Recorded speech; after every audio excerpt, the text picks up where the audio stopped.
Well, hello out there. We're on the air on 97 Octane Hockey tonight, where we talk about all things hockey and the Edmonton Oilers. Tonight I have a very special guest with us, my dear friend, the man who is responsible for heavy hockey to exist, and special human being, the one and only Mr. Michael Hebert. Michael is a hockey analyst, podcaster on Oilers Live, a hockey writer, and a general awesome human being. I am happy to know his sphere of influence is massive in Oilers media. Michael, thank you for joining us tonight. So I'm just curious, is there another Michael that's joining us here at some point?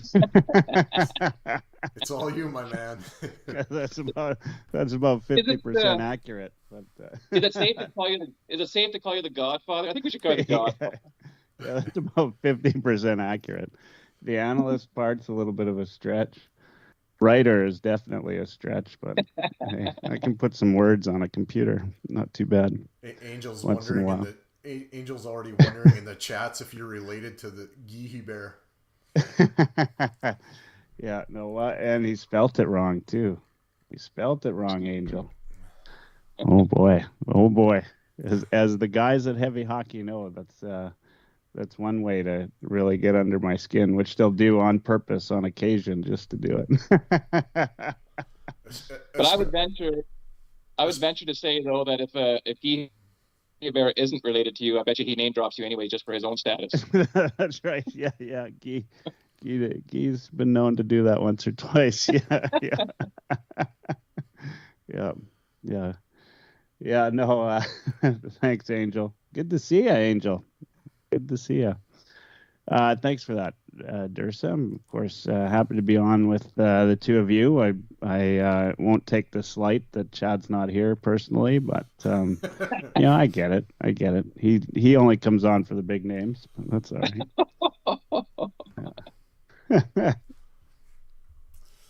Yeah, quite the slight.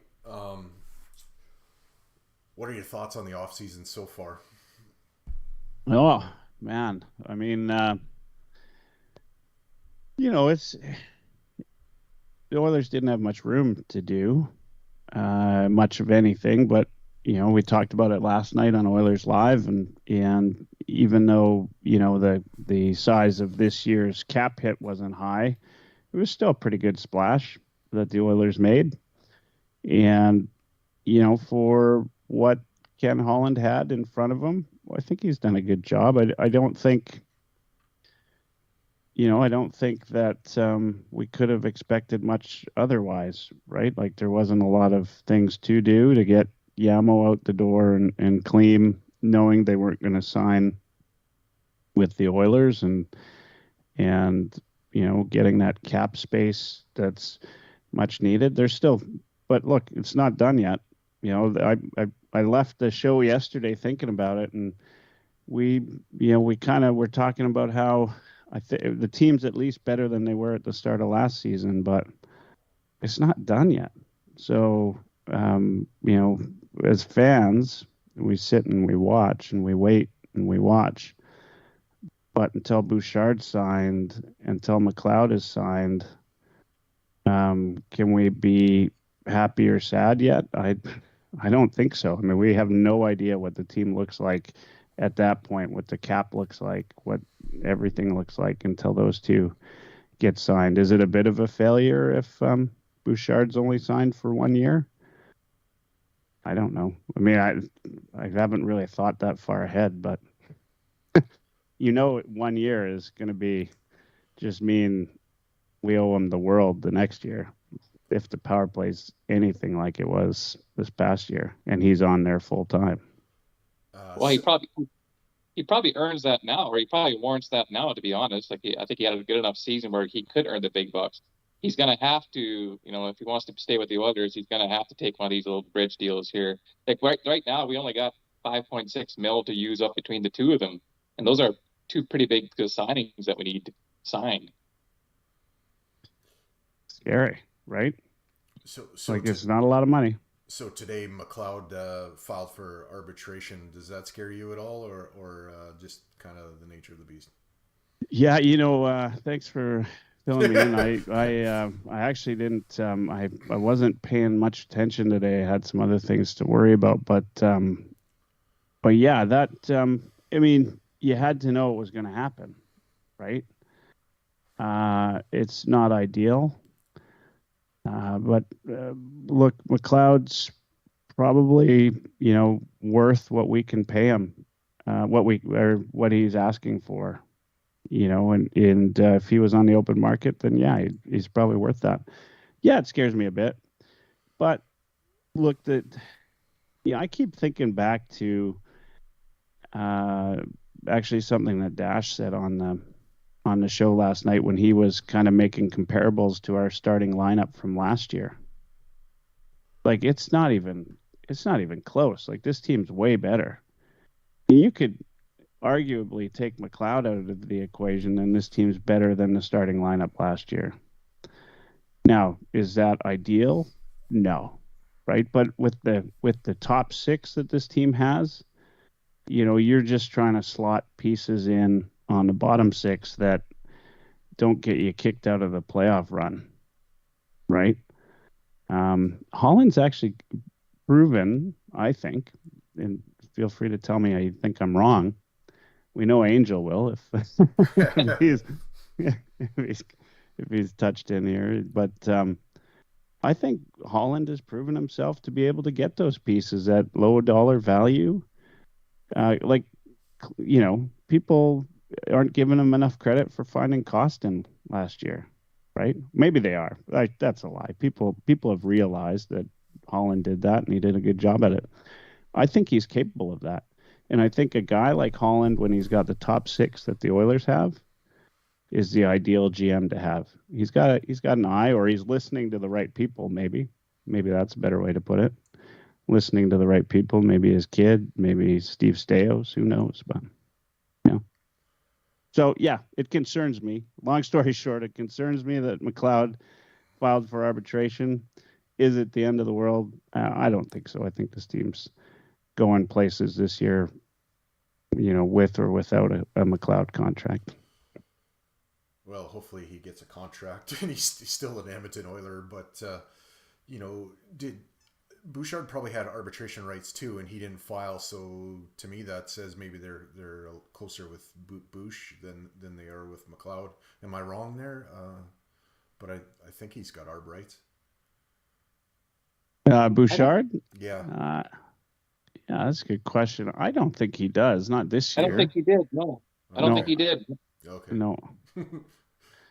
I think it's just part of the process. I think like you saw that there's like so many NHLers that are up for arbitration, so they all filed today. This is kind of like the deadline day. To be honest, I'd be kind of surprised if it actually goes in front of Bouchard anybody. doesn't. Okay. Just Bouchard does not have arbitration rights. On my OBS, I need to have natural or cap friendly or something as one of my browser docs here. Yeah, no, I mean it never hurts. I always hop on Puckpedia. Our good friend Hart has done a good job of putting all the access to that in a pretty good way. But whatever, Bouchard doesn't have ARB rights. McLeod obviously did. He was the only one that's remaining, right, out of all of the players that were RFAs this year that had ARB rights. And it'd be interesting. I mean, what do you think he's worth? He's probably worth 2.5, 3 mil, 2.5 maybe. Yeah, I mean the thing is McLeod's a multi-purpose player, right? Like he, where he's needed, he can go up and down the lineup. He was almost a half point a game player last year, right? Yeah. That's it's not bad, and defensively he's pretty solid. And if we're gonna, be critical a little bit of Woodcroft, I think usage of McLeod he underutilized what he had there, and hopefully over the course of the summer he's learned that he can put him out there in key situations. Yeah, I mean, and Bob, you've played with a lot of coaches too. You probably could talk about this. I like the goalie's viewpoint quite often of this because you can see. You see what's going on the ice from a different view, but coaches always have some favorites. Like every coach is guilty of that, and Woodcroft's guilty, just like anybody. Did he underutilize McLeod? I mean, yeah, like Wood Guy put out an article on his blog. I don't know if you read that. Suggesting that if McLeod had been utilized differently, potential for us to beat Vegas with the matchups against Eichel. I mean, that's stats stuff, right? I mean, stats tells you the story after the fact. Who knows, right? Like, I talked about it last night. I think Lotzi brought up puck luck, and I always, the key is, whoever's got the puck luck wins the games, right? And the stats don't point that out. They do after the fact. Like, I think Wood Guy pointed out the PDO for Vegas was off the charts, right? Like they were on a heater, right? And that's essentially puck luck, right? It's not. Sometimes it just goes. Marchessault just couldn't seem to the puck just seemed to hit his stick. Like you could have banked it off of him if he was on the blue line and it would find a way in the net. I mean, sometimes you're not going to win those games, whether you play McLeod differently or not. I mean, you got McDavid and Draisaitl. Tell me a coach that's not going to play them as much as, like, especially with the legs those guys have, they just don't seem to get tired. If you're going to make an argument that McLeod was underutilized, you could probably make that argument for anybody outside of the top six, for that matter. I actually thought that Woodcroft exposed to the league and to us as fans, he exposed McLeod's defensive game, showed that he had defensive prowess. Like he was a penalty killer in Bakersfield. Nobody really knew that up here. Woody knew that, so he threw him in the penalty kill. He's very effective there. So I think it's anybody in the bottom six could make an argument they were underutilized. I definitely don't think that was the difference maker in us losing to Vegas at all.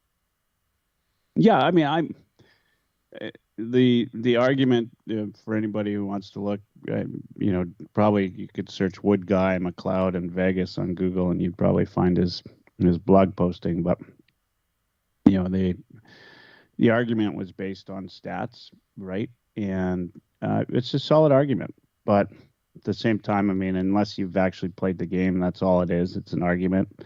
I don't think, And even in his, let's be fair to Wood Guy, in his headline, he says, he doesn't say it would have changed the series. It says it could have. You don't know. Do I think it would have? I don't think so. Could Woodcroft play McLeod a little bit differently? Yeah, absolutely. Right. Sometimes guys just play well together like that. When Fogle and McLeod were playing together there for a little while, like they just seemed to really click. And then, but who would have thought that Yamamoto, Draisaitl, and Nugent Hopkins would dry up? Yeah, right. Like, exactly. I mean, as far as I was concerned, that line was going to take us to the Stanley Cup the following year, right? And at one point, I said, of course, if anybody watches my show, all 10 of you, you probably seen me say a number of different things that always, turn out to be absolutely not true. I didn't think Yamamoto would even make the NHL, let alone play as many games as he played. So I didn't. The player that he became, I thought that's who he was initially. So all of that in this argument is could McLeod have been played differently? Yeah, probably. But you got Connor and you've got Leon, and look at the top six, right? Who do you take ice away from about that top six to utilize McLeod more? Yeah, that's just it, right? And I thought Derek Ryan, honestly, in the playoffs was more noticeable than McLeod. Not that McLeod wasn't noticeable. I thought Derek Ryan was a hoss. He was. Angel says I watch your show. I know. Well, there's 9 other people that do too, Angel. So I gotta spread the love. Well, I watched it 3 times. There's 5 other people in. That's right. The same clip where I said, Bob, that's really great things you're saying. It's my ringtone. Bob's show has got 3 extra views for some reason. Yeah, I think you make a good point about Derek Ryan. I think his playoff performance, well, actually his probably his last half of the season into the playoff performance is probably why he ended up getting another contract here for the next couple seasons, because he did probably outperform his own capabilities to some extent. Yeah, I mean, and he's every day of the year he's worth $900,000, right? Like, yeah, exactly. Yeah, and so you sign him for 2 years. The challenge, right? And Holland has talked about this is, if the fans want something and they keep screaming about it and they say spend, that's to say that Derek Ryan, like a lot of fans think, well, I would only pay $800,000 for Derek Ryan and I'd only do it for 1 year. Well, Derek Ryan and his agent have a different idea of what it what it takes for him to play in Edmonton, and it doesn't necessarily align with what we think. And are we better off without Derek Ryan at $900,000 for 2 years? I don't think so. I think we're better off with him for this year, and then decide what you're going to do with that $900,000 next year. Guys some of the contracts being bought out this year, and we're worried about $4 million that includes bonuses and an extra year for Derek Ryan. Like OEL, right? Like, let's talk about some of these buyouts that are going on right now. There's some huge buyouts in the league, right? The biggest, that OEL buyout was the biggest ever, right? Am I wrong? Wow. I did not see that come. Yeah, and we're saying, he spent an extra $4 million on a cap next year. We're worried about that. What's everybody want this year? They want to win the cup. Yeah. In fact, people were saying last year he had to win the cup or else, but I didn't. I didn't buy into that. Well, I still don't buy into that, but that's I don't even buy into that for this year. But it should be like we have as good a chance as any, if not better chance than we had last year at this point. I agree with you, Michael, in the fact that I do think we are stronger to start this year than we were to start last year. And if Connor Brown is our biggest free agent pickup, I'm very happy with that, because you have to factor in as well that we're getting full seasons now from Ekholm. We're getting full seasons now from Kane, barring injuries, obviously, right? We're getting a full season from Myanmar. We're getting hopefully a full season from Holloway. Like, these are all additions already that are improving our team to start the season. Well, and let's, Angel's never going to watch my show again, but because I'm about to say something that probably won't sit well with him. but I mean, in the West, there are some teams, and Angel probably knows who I'm talking about, that I think got worse. Oh yeah. He probably completely 100% disagrees with me, and that's his right. But there are teams that I think made some strange trades, and so Vegas will be Vegas, I think, for another year at least. They'll be the stiff competition for the Oilers. Oilers finished 2 points behind them last year. Have they made the change enough to bridge that gap? I don't know. We'll see what the regular season brings. They didn't have Ekholm for the full season, as you said. Los Angeles, I think isn't going to be as tough in the regular season as they were this past season. And we know Calgary, like, barring some miracle, Calgary's going for a lottery pick, right? If everybody even shows up on camp day, right? Like, they don't stage a walkout. And Seattle, I think Seattle overplayed last year. Maybe I'm wrong, and maybe a lot of people disagree with me, but I don't think Seattle is still in the conversation, right? Like, they're, I think that they'll be a playoff team again, but I still think they're a year away. So if I look at the Pacific, it's another race between Vegas and Edmonton, and we'll see what that brings, right? Hopefully the Oilers, the only thing I ever hope for in the regular season is that at the deadline, you're a buyer and not a seller. Yeah. Right? Exactly. That you're in a solid enough position that you can make changes to your roster that affect the outcome of the playoffs. Right? And I think if you play to that, you obviously you want to win your division, you want your home games, you want all of that, but just make it so that there's no question about where you're, what side of the line you're finishing at the end of regular season, right? I got the notion last night from your show that the majority of the cast of characters you had on with you kind of is thinking that Connor Brown is going to be a bottom six player. Is that what you think, or you think he's going to be kind of given that opportunity in the top six and kind of see what happens from there?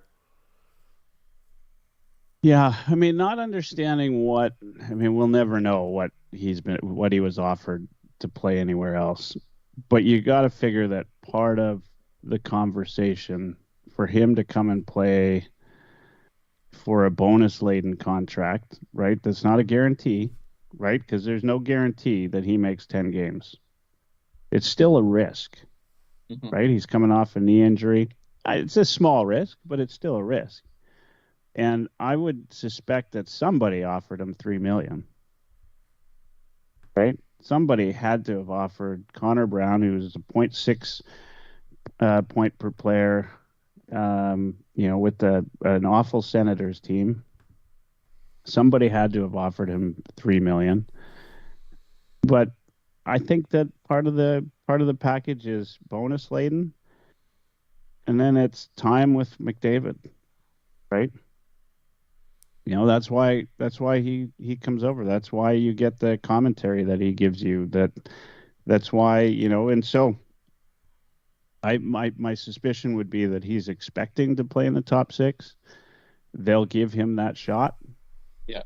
And you know what? If he plays anything like he's capable of, then he'll make a good argument to keep him there. I mean, we kept Yamamoto in the top 6, didn't we? Yeah. Yeah. Puliarvi for a long time. And Puliarvi, yeah. Yeah, I mean, this Oilers team is anything but like charitable to some players in the top 6, right? Yeah. So, I mean, McDavid and Draisaitl will get their points.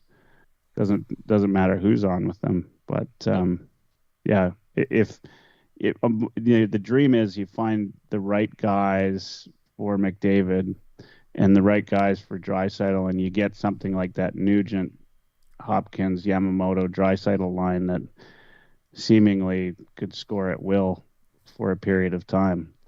And if you find that same type of line for McDavid, which could very well be a Connor Brown who had some chemistry with him in junior hockey, and watch out, the league will start crying. I gotta. You think McDavid's not getting penalties now? Yeah. Wait till a line like that forms.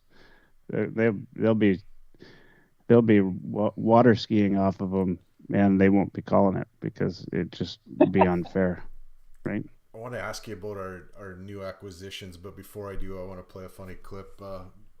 You'll remember from the 80s before I get into the first guy that we picked up on free agency frenzy on the first. Just one sec.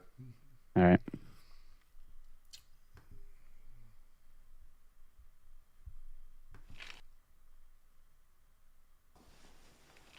Doc, you're my only hope. Marty, I'm sorry, but the only power source capable of generating 1.21 gigawatts of electricity is a bolt of lightning. What did you say? A bolt of lightning. Unfortunately, you never know when or where it's ever going to strike. We do now.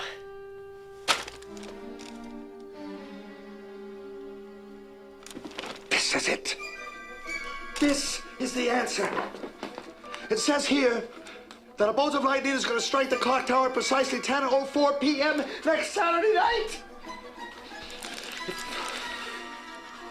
If we could somehow harness this lightning, channel it into the flux capacitor, it just might work. Next Saturday night, we're sending you back to the future. Okay, all right. Saturday's good. Yeah, so the Oilers picked up Drake Caggiula to start free agency frenzy on a 2-year deal. So what do you think about the Drake coming back to Edmonton? No, man. I mean, look, I loved him. Was sorry to see him go, but he's not the same player, obviously. Yeah. But you gotta love players like Caggiula, right? Like, these are guys that the NHL didn't come easy to, right? Like, they had to work to get their spot and continued to work. In fact, he didn't play in the AHL until he hit Pittsburgh, right? Like, he was that was his first go round in the minors, and then, of course, he's stuck there. But he did really well. I mean, he had 50 points in 60 some games in the AHL for Wilkes-Barre. He's going to be a AHLer again, by the sounds of it, I think, and just the way it looks. He's more than capable, though, of coming up and playing minutes when you need him. And hard to believe that he's a vet now, but yeah. But he is. He's like the kid that came back a man, right? And so, I'm just happy. I'm always happy for guys that come back. I think it says something about the team, right? Like, if you ever left a job, only the good jobs that you left were you ever willing to go back to, right? Mm-hmm. And a franchise is got to be the same thing, right? I mean, I've never played in the NHL, but I couldn't imagine, there's a lot of guys that, left franchises they hated and then said, yeah, I'll sign there, especially to close off, right? Like, he's got to go to Bakersfield. I don't know if you guys know where Bakersfield is, but it's not. It is not It's not San Diego. I'll just tell you that. Right? Like it's and my apologies to the folks from Bakersfield, but there's stuff in the sand there, and there's some there's a lot going on down there. So hey, I like it because it means some other things, maybe some intangibles that we don't talk about enough. Yeah, Oilers always get shit on as an awful place to play, but the Drake's back, so can't be that bad. You talk about players wanting to come back here. What do you think about Bukestad wanting to go back to Arizona? Does he have like a handshake deal with Holland to come back here in March, or what's going on? I often wonder, right? Like, if you're a guy that's played in Arizona and you don't, and I don't know, sorry, I'm reading Angels, Mark Tweakersfield, it's called. By the way, everybody in Bakersfield, if they ever get a hold of this podcast, Mike, you've lost thousands of listeners. Yeah, I think about guys that go and play in Arizona. If they start their career there, or they've played any significant amount of time, it's a gorgeous place to be, right? Like being in Phoenix. I don't think every player longs for the rigors of being in a Canadian city. Like, I think that's, those of us that grew up here and dreamt of playing for our home city, or wore Maple Leafs pajamas or Oilers pajamas and wanted to be in the limelight. Yeah, there's no freaking way that we'd ever go and play in Arizona, but who knows what the motivation is for Bukestad, but that could be part of it, right? Like playing in Edmonton, there aren't many fan bases that are as crazy and passionate, and crazy. I'll say it twice because it's true, than Oilers fans, right? Like, I've been on the road to watch the Oilers at a number of different arenas, and they're there, right? The fans are there. They're watching the Oilers wherever they play. You don't get a break. If you're Connor McDavid, as you know, and you're out for dinner with your folks, people are going to talk to you and tell you stuff. If you're Bukestad, you're going to get the same treatment, right? In fact, people will probably be even more honest with you when you sucked for a game than the superstars. So, hey, maybe that's part of his motivation. Maybe it's purely money. But I just wouldn't discount the fact that some guys just want to sit in the shade of an Arizona summer without anybody bugging them, right? I have to agree with you 100% there, because I know of guys who've played in the Canadian market and in the American market, and there's a lot to be said for playing under some sort of an anonymity in the States. Like, if you play in a Canadian market, you're under the microscope, like you said, both on and off the ice. Like, we want to know what you have for breakfast. Like we were obsessed with our hockey team, right? We want to know what brand underwear you wear. Like, it's just ridiculous. But you go play in Florida, and they'll cheer you all. They'll cheer you as hard as they can in the stadium, in the arena, and then once that's done, it's like you probably pass them in the street. You wouldn't even know you just walked by. Not wearing jersey. Yeah, you can probably pass them in the arena, and they wouldn't know who you walked by, right? Unless they're wearing their jersey, that's the only way of identification. So there's a lot to be said for that. There's a lot less pressure with it. Like, a lot of guys will have career years in these markets because they don't have that kind of pressure. Now, the confusing part for me about Bukestad was, like, he actually kind of got dicked around a bit in Arizona, didn't he? Before they got traded, like, didn't he go down and play in the third line for a while and was benched for a while and what have you? So that part kind of confused me why he went back to Arizona, and maybe that was a money factor. I'm not sure. Yeah. Lifestyle, might have had a house there, and comfort and all that. But you might not be wrong either, Dursa, in saying that that's another guy we might go after during trade deadline again. Who knows? Like Michael was saying there, like there's too much emphasis on getting these free agents now. Like, consider the fact that these free agents help us get to that point where we are buyers, and that's where we make our next big move. like, to me, losing Klim Kostin, I'm going to miss the personality, as well as, I guess, kind of the aggressive, feisty, and sharp shooting ability that he had. But honestly, I think Bukestad has a bigger impact, and he's going to be harder to replace. It's going to be a harder boots to fill.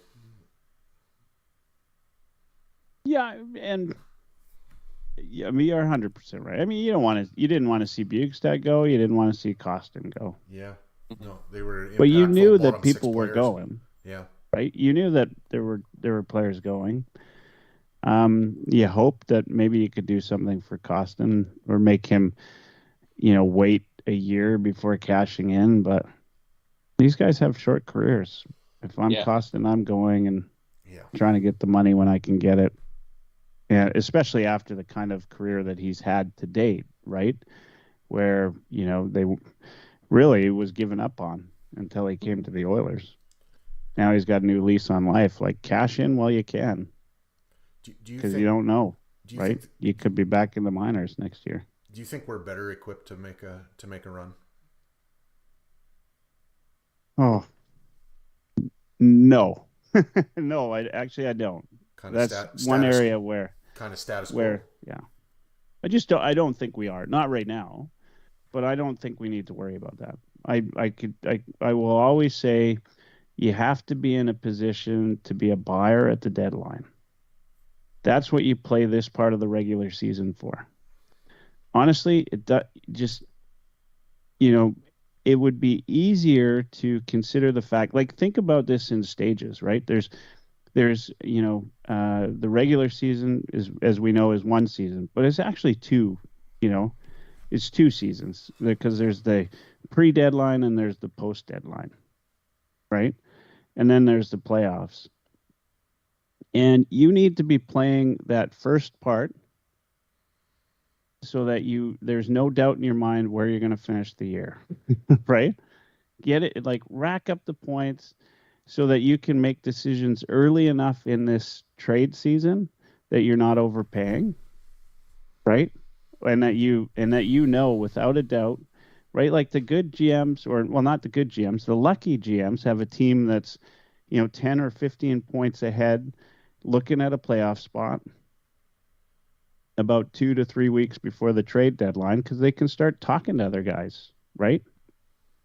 And maybe they can find something ahead of time. We all know that there's some really good deals done 2 to 3 weeks before the deadline. And you can start those conversations. You know what you're looking for. You make the deal that you need. And that's where you also start to know at that point, my defense is, maybe these line pairings that I thought we had that looked good last year aren't so good this year. Kulak maybe isn't as good as we thought he'd be. Or Desharnais didn't mature as much as we thought he would, right? Like, you just, at this point, and you make those changes. Are we better equipped for the run? The only reason I think we might be better equipped for the run is that I think they'll have a better cap picture because of the LTIR and how the cap situation is and the accrue, like how the salaries accrue as the year goes on. So I think they'll be in a better position to make deadline trades. And, just the way that the salary cap works. Will we have, and will we have the, we'll have picks and everything else that goes along with that. I think that we're not today. If you went into the playoffs with this team today, I think we'd probably get smoked. Maybe not smoked. We'd get through a round, but we'd end up in the same position we were last year. But I think they make the changes at the deadline. It's my thought. So when I was in grade 8, I lived in Milk River, southern Alberta. And on Friday nights, my mom and my sister and me would make the journey to Lethbridge. And it's usually Friday nights we'd go and watch the Lethbridge Hurricanes. So I got to witness guys like Wes Walls, Corey Lyons, Kelly Enns, Brad Rubichuk, Jamie McLennan, and Dusty Emu. Now you live in Halifax and you get to watch the Mooseheads. How much are you enjoying getting to watch Junior A hockey? Oh yeah, watching any hockey is is good. I love watching all levels of hockey. It's exciting. As I've said, I'm a season ticket holder for the Mooseheads. The great thing about junior hockey is for the folks like us that care, it's accessible, right? So, meaning if you really wanted to talk to a player, you could find a way to talk to a player, right? Like, you want to know something about the team, send them an email and they'll send you an email back and tell you what you want to know. Try emailing Ken Holland. Right. Right? Yeah, it's not going to happen, right? Start to understand, you get excited when certain players come to town, right? Yeah. And you start to understand, what's involved.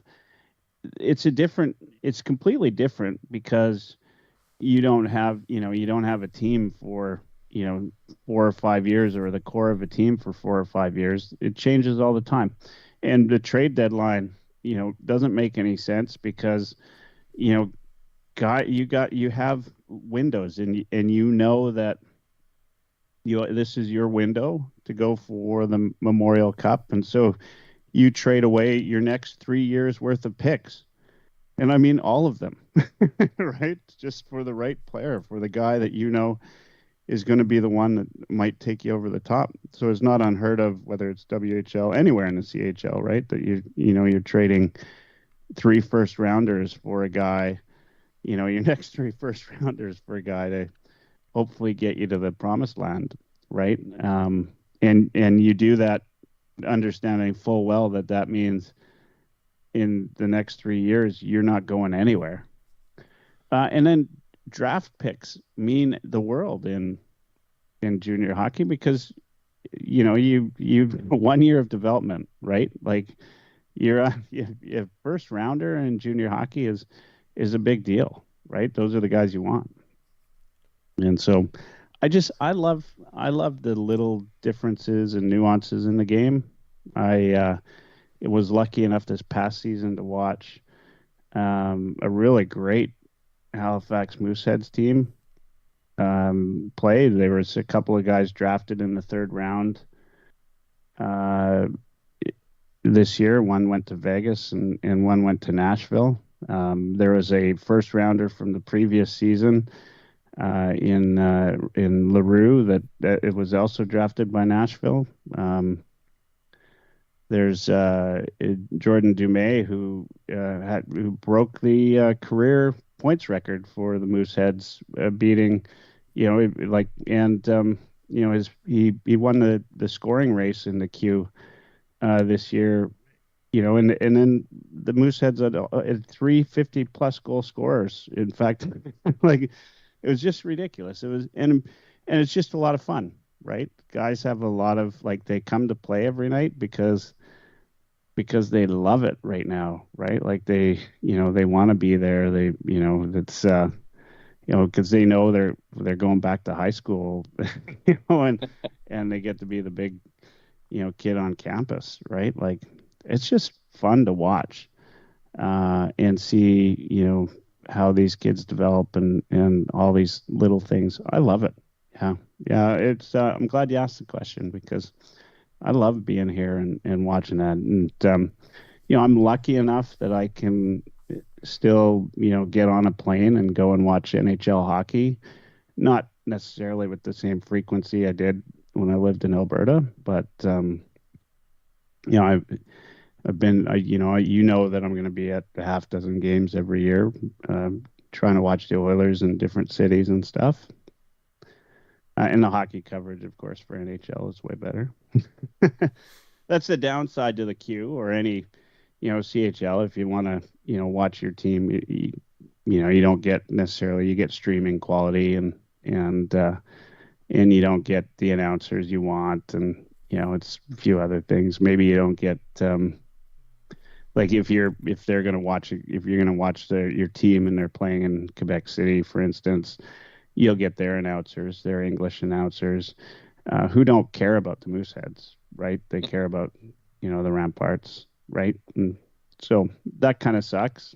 It's not like you get Jack Michaels and Louis DeBrusque every week, So I do miss that.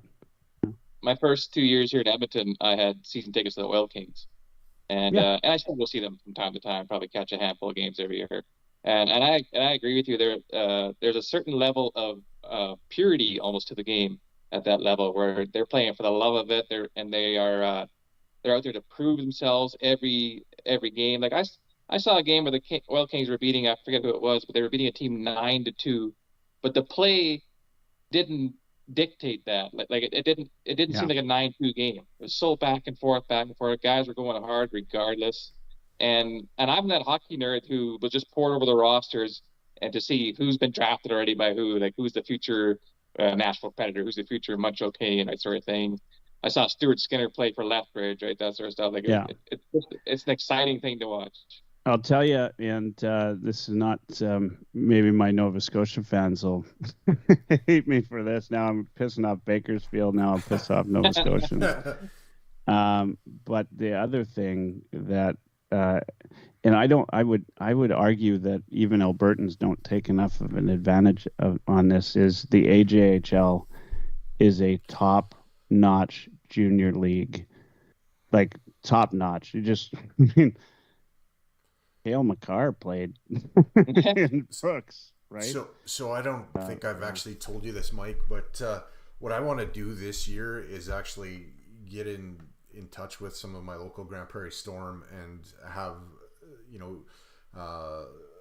get to know some of them and try to get them to do in-person pods with the two of us, like Bob and Chad as well. Like, kind of bring them in and do them live, kind of. So with them, I haven't really been too invested in the Grand Prairie Storm since we hosted the Royal Bank Cup. That might have been like 2010 or even earlier than that.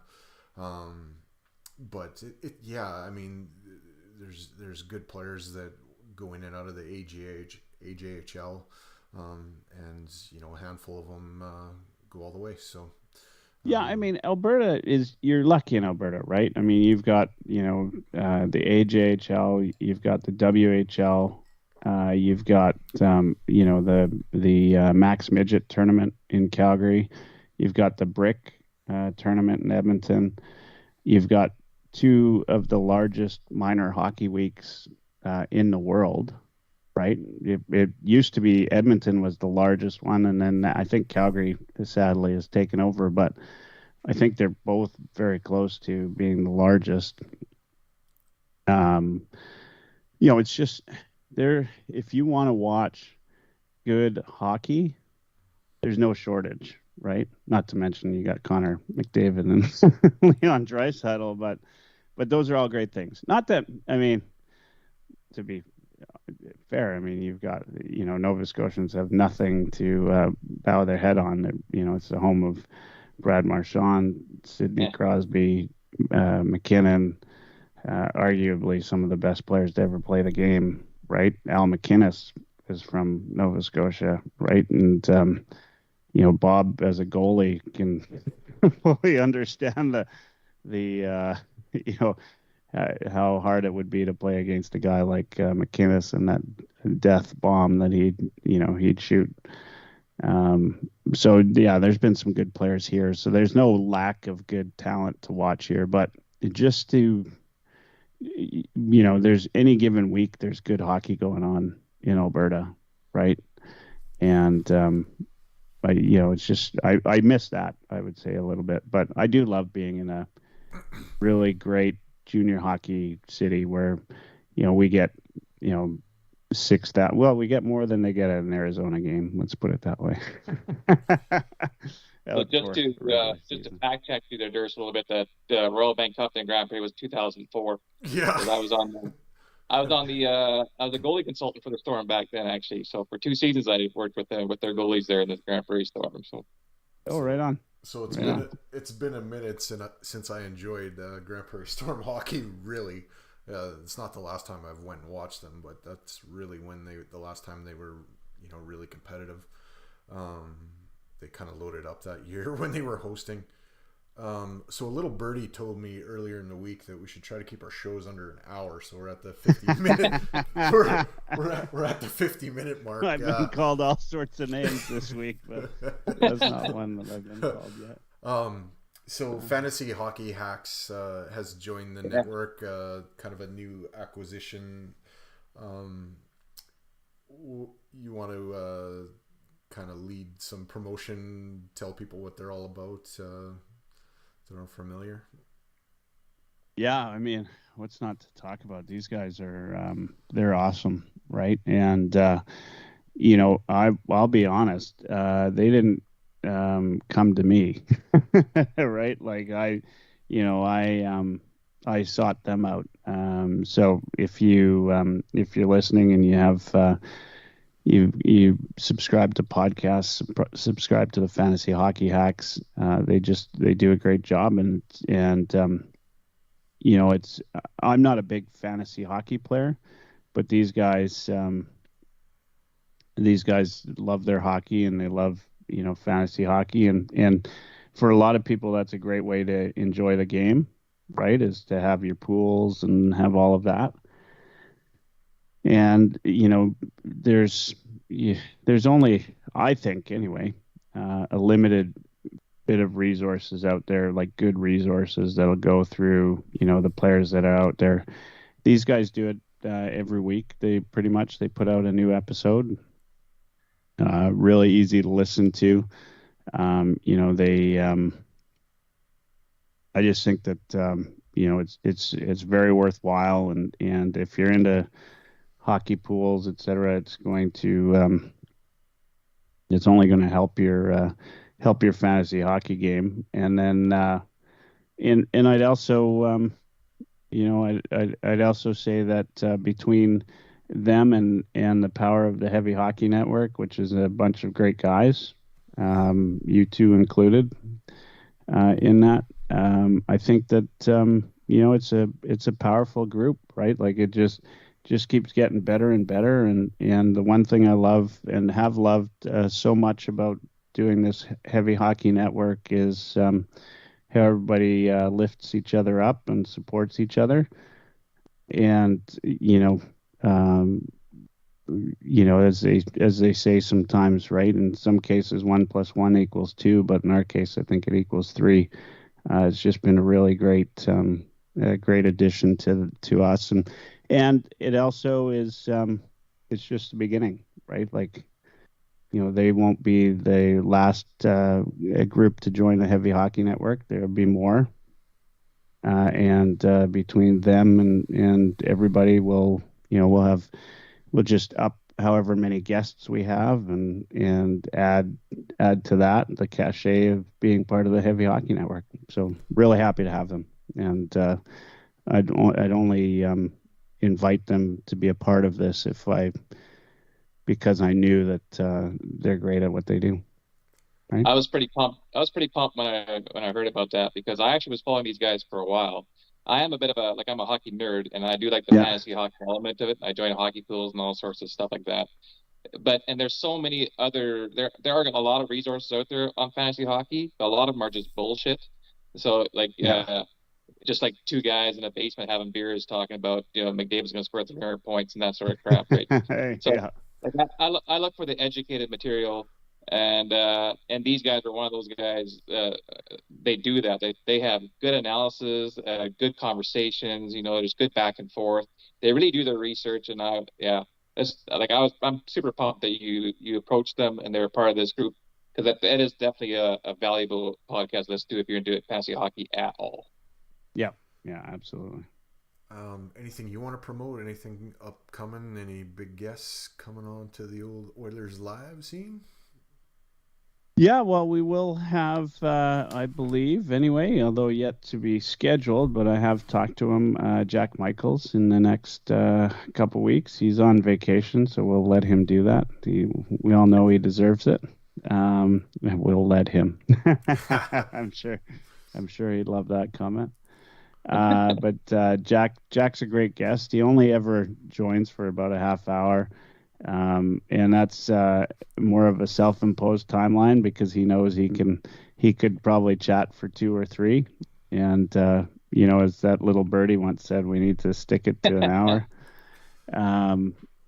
But Jack's going to be a big guest. Probably the biggest thing, which you guys know about, is mark it on your calendars. February 24th is the Battle of Alberta in Edmonton. And we're going to do the Heavy Hockey Showdown, and we're going to do it again to sponsor the Sexual Assault Center of Edmonton. They have some projects that they're working on. They can really use the funding. So some of the finer details just logistically can't be scheduled yet. More has to do with the city of Edmonton than anybody else. But once we get those scheduled, we'll get you locations and times and all of that. But it will be on that date. And I expect we'll probably expand the length of time on the ice this time to a couple hours and maybe do some other activities with that. And then and do a quick silent auction event after the fact. And then hopefully a ton of us will be at the game, enjoying the Oilers beat up on the Calgary Flames, which is always fun. You kind of led me to a segue for us tomorrow around 9:30 when Bob gets home from his hitting a baseball around. Angel is going to exit the chats and be on the show with Rob Buzzio. And so we look forward to chatting with Angel. Finally got all our technical difficulties straightened away, and things will be good.